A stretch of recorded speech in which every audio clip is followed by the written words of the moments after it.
Everyone. So in this module, we are going to discuss the pricing and the support from AWS. So this is very important topic actually. Here what you can do, for example, how AWS calculates the price for S3 bucket storage, for example, and how Lambda computation is, you know, cost is calculated. What is the free tier? How long the free tier should be valid?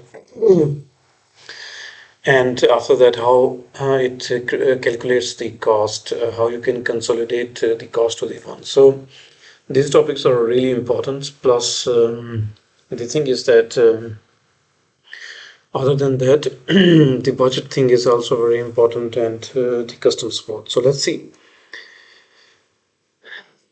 So we're going to discuss some Cost Explorer, price calculator. On AWS console, you can go and you can calculate the price by yourself. We'll see in the demo. So you can create alarm. We have seen in the previous tutorial as well. So yeah, in support plan, as we discussed in the previous session, that there are different support plan, and then the marketplace is something has emerged lately. So very powerful stuff that some practitioner people develop this stuff, which is very handy. For example, in the field of DevOps as well, some clustering, some virtualization technique. But the thing is that this stuff is actually not from the AWS directly. Yeah, let's discuss. So yeah, there are some stuff which is always free. There are some stuff for 12-month free, and there's some trial-based stuff. Yeah. For example, Lambda 1 million request is always free. Some regard to the AWS 10 MB 25 GB storage per month is always free. In the tier, whenever you select EC2 instance, it's gonna give you that does it come in the free tier or not, and it's attach a free tier in front of it, so you know that what is available and which is not available. There are some sources actually Amazon Inspector offer, and this offer could change actually over the passage of time when Amazon wants you to just have a traditional trial-based service which you run for 3 days or 90 days, and you test it, and if you're satisfied with it, you can actually go. So well, I mean, Amazon pricing concept in general is based on pay as you go, pay less when you reserve thing, because Amazon then know that and plan this stuff and calculate the ROI, return on investment, though. So it is less risky for them, and similarly pay with the volume base, like economy of scale stuff. When you need a lot of resources, might be at enterprise level, then Amazon offers you some discount, and when you reserve some instance, and it could give you some edge.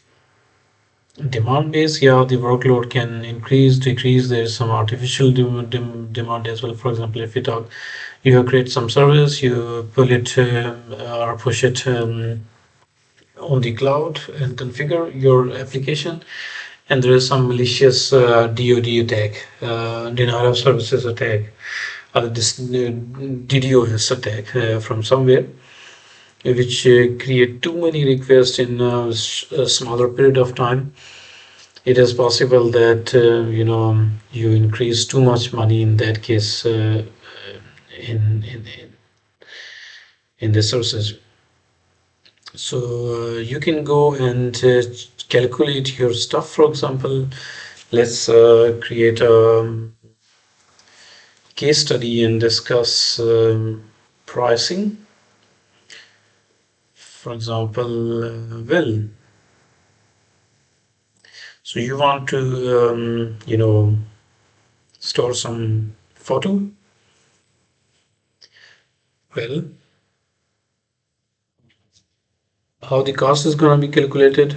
Here is the breakdown. There is some storage cost when you store that Well, so if you access how many requests you make to access that data. If this frequently access, the cost is 0.023 per GB here.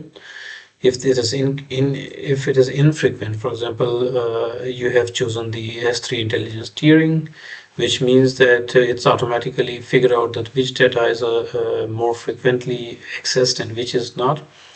Based on that stuff, it's automatically move here and there your data storage.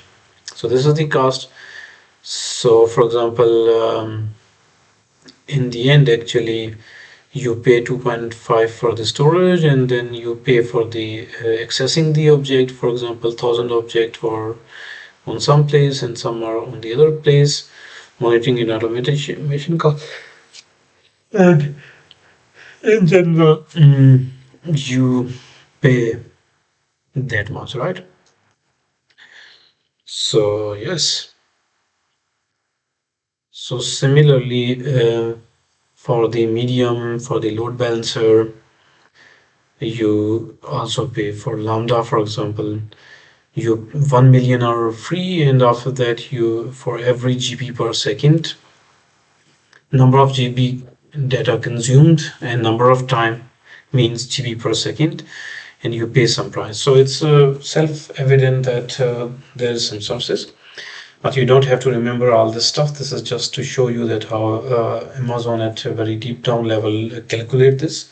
You can easily see this, no worries. Let me just show you in the AWS price. If I come to the Google and I select AWS price calculator, here you can easily create,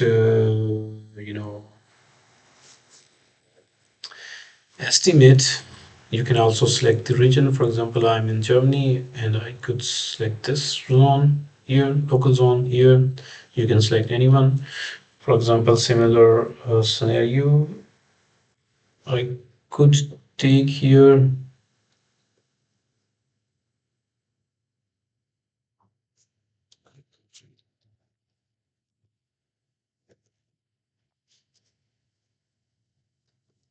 search all sources must be ticked.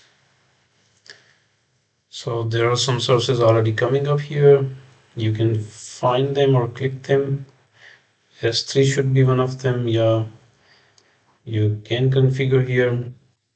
And for example, you're saying that please give me a price for intelligent tiering, right? I want 200 GB of data per month. How data will move to the S3 standard. So yeah, there are some detail you need to know beforehand, which means that, for example, you need 10,000 or 100,000 requests to copy your data, to get your data, because as you have seen that this also depends on that. For example, some data is going to be stored. So, data returned by S3 select is also one factor. And if you go here, show calculation, so it's very easy. You can change this stuff here, and you can view the summary here. You should here tell the system that how much data is in the intelligence store, how much your max object size. For example, if you're working with 1 GB movies, then that affects too. For example, you say that my only one out of 200 GB, 190 GB data is mostly in intelligent store. So then it's going to ask that how much is in the frequent access and infrequent access and archive, while the deep archive is a glacier. If you fill out this whole data, it's going to show you some more meaningful, number. And as well as we have seen the calculation of that service as well, right? There's monthly cost, there is a 12-month cost. Great, that's how actually price calculator works, and you can do this for pretty much any service, and you can dig up in detail that, okay, how it calculated, what are the coverage, what are the number of free access, and what is the access to be free. And you can plan your budget based on that. Okay, that budget I should spend for that stuff. So that's that.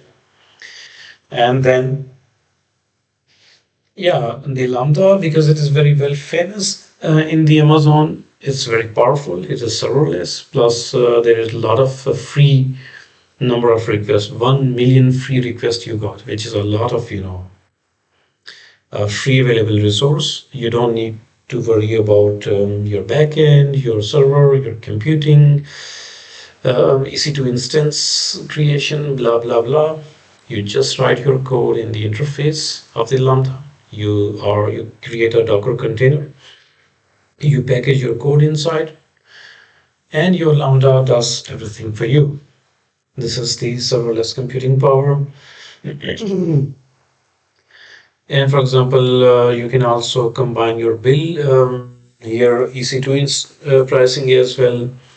We have seen in the compute section that on-demand support instance and compute saving plan, as similar to aligned to the AWS philosophy. They always offer kind of, or sometimes they offer 3 different types of pricing model, right?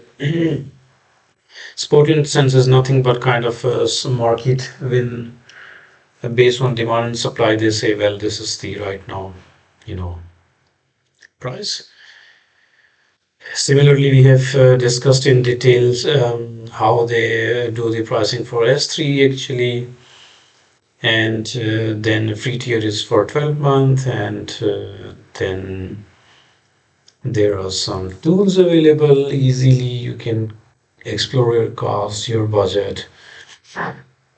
You consolidate your stuff, means that you have 10 different accounts and you want to see only one bill. You can do that. Well, then in consolidate billing, it's separate or digress or segregate this based on that. And one question appeared that how it does the volume based discount, for example. But don't worry, it's does this on account level, everything. For example, your account number 3 has 7 TB volume discount, and it's gonna all calculate it there, and then just consolidate and show you in the one place. Some people are, confused in that. For example, you get on top of 6 TB, you get some volume discount from the Amazon. So then they see that if I have consolidated budget and I have consolidated, you didn't consolidate your account itself. You only consolidate the data or the pricing, which means that whatever volume, discount, and stuff pertain to your coverage, like volume or any other factor, will remain same. You will only see the one consolidated pricing for your ease. That's very important. In AWS Budget, you can go there, you can see chart, you can see a lot of different stuff, you can see instance wise, group them together, filter them, a lot of stuff. AWS Support plans, there are, some things basic is always, as you can see, Trust advisors check are limited. Health dashboard, personal health dashboard, and technical paper and documentation everybody can see, but for speaking to the representative, only you have to pay. So developer, business, enterprise, and these are the different level. Amazon Sports. And if we see here, technical account manager is something who have in-depth knowledge of architecture, associate level of understanding of AWS services, and overall generic experience of IT infrastructure and microservices in monolithic style and non-monolithic style. And then he could suggest you or suggest enterprise, and he's a specified person, designated focal person or point of contact. In case of any of your queries, he would respond you. But that is valid for enterprise level. When your enterprise needs such a person, Amazon, based on cost, can provide you that person.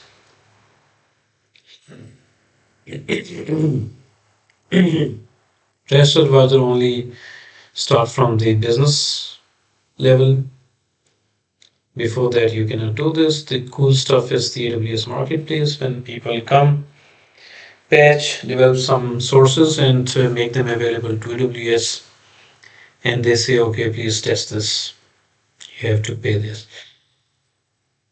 There are a lot of cool areas where people have done a lot of good stuff you can take advantage of. Sometimes they are come with cost, sometimes without cost, but yeah, the marketplace is there. You should check it. So, which browser do you use visualization? Cost Explorer is something with visualize and graph data. AWS Budget is something to set budget, create alarm and stuff. And yeah, a company wants to receive support from AWS. It needs the technical account. You need enterprise level minimum. Third party in the marketplace and cool. So next we are going to do pricing, and yeah, thank you very much for watching. Bye. Pricing install is done, then we'll see migration and certification cloud practitioner basic, and we are almost done.